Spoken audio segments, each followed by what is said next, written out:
What's going on, everybody? Jared Sandler here with you for today's spring training update.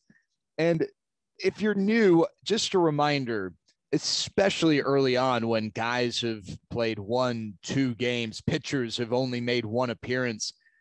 I don't really ever try and read anything into any of that. And the reality is, I really read very little into spring training games on the whole.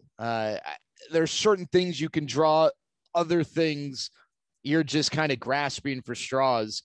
The way I equate it, it's like if you're playing Texas Hold'em and you pay to see the flop in every single hand.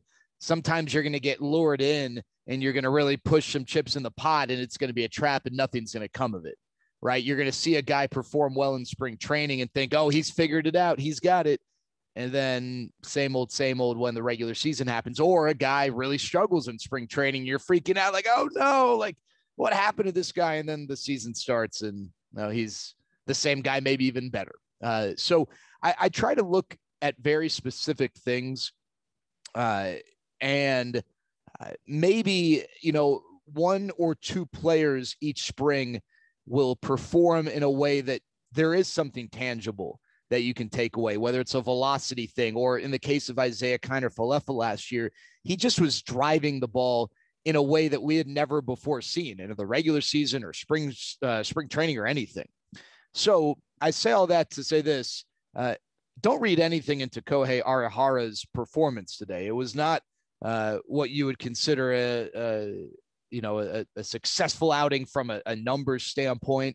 A few things here. One, there's a pretty strong track record of Japanese players coming over and struggling in their first spring training as they get acclimated. As recently as Shohei Ohtani, who, if you remember, was so bad that some people thought that perhaps the Angels should start him in AAA. He turned out to be really good. When healthy, he's a really good player. I think what I saw from Kohei Arihara today is consistent with what he has been saying to us the last few weeks, that he wants to try and implement the elevated fastball more. And there's a very fine line when you're elevating the fastball. It's why it was not really an in vogue thing until recently. If you leave it too high up, then, most guys aren't going to swing. If you don't get it high enough, it is right in a guy's wheelhouse, like it was in Andrew Vaughn's wheelhouse. He deposited one out to left field. You got to really get consistent with elevating it in the right way. And when Arihara pitched in Japan, it just wasn't something he did much of. It's something he's working on. So he missed up a lot today. And I think at least, it's consistent with something he's working on. I'm curious to see how he progresses as spring goes on.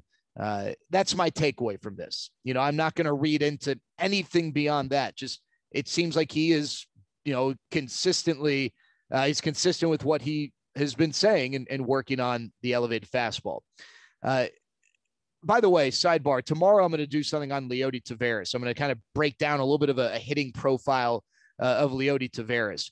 If you've got any questions that you want me to answer or things you'd like me to discuss, just tweet me at Jared Sandler and let me know, and I'll implement this stuff into the videos. You can certainly, whatever it is that you want to hear about, I'd love to talk about with you.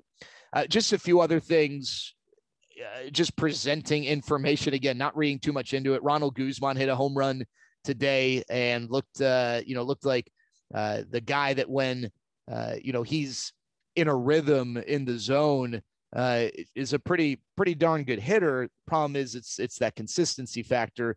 A lot of storylines this offseason about first base and Ronald Guzman and questions as to whether or not he can reclaim the job, or, is he going to find himself out of the organization? And he went and won the Dominican League MVP, which the Winter League MVP, which is not no small feat, but it just doesn't guarantee any sort of translation to regular season Major League Baseball. But, has he made adjustments? Has something clicked?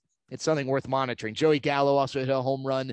We saw Brett DeGuss pitch, the Rule 5 acquisition the Rangers made this past offseason. He looked pretty good. He pitched a scoreless inning. He's a guy who obviously, because of the Rule 5 status, maybe has a tie goes to the DeGuss type of factor there, as he tries to make the roster. one guy, a young guy who people have talked about from a prospect standpoint, Tyler Phillips. Last year was more or less a lost year for him. I believe he was at the alternate campsite, but nothing more than that. He did not look sharp today. And again, could mean nothing, could mean everything. I mean, you just don't know. But I think this is a big year for Tyler Phillips. He's not going to start the year in the big leagues, but I think his development or progression this year is going to dictate whether or not the Rangers believe that this is a guy who can contribute at the big league level, or is this just a guy who is really good at some of the lower levels of the minor leagues, but once things got, to that AA, AAA level, it just wasn't able to keep up with the pace, if that makes sense. So it wasn't a great day for Tyler Phillips, but that's going to be someone worth monitoring here this spring. And then once the season starts, what's his level of progression.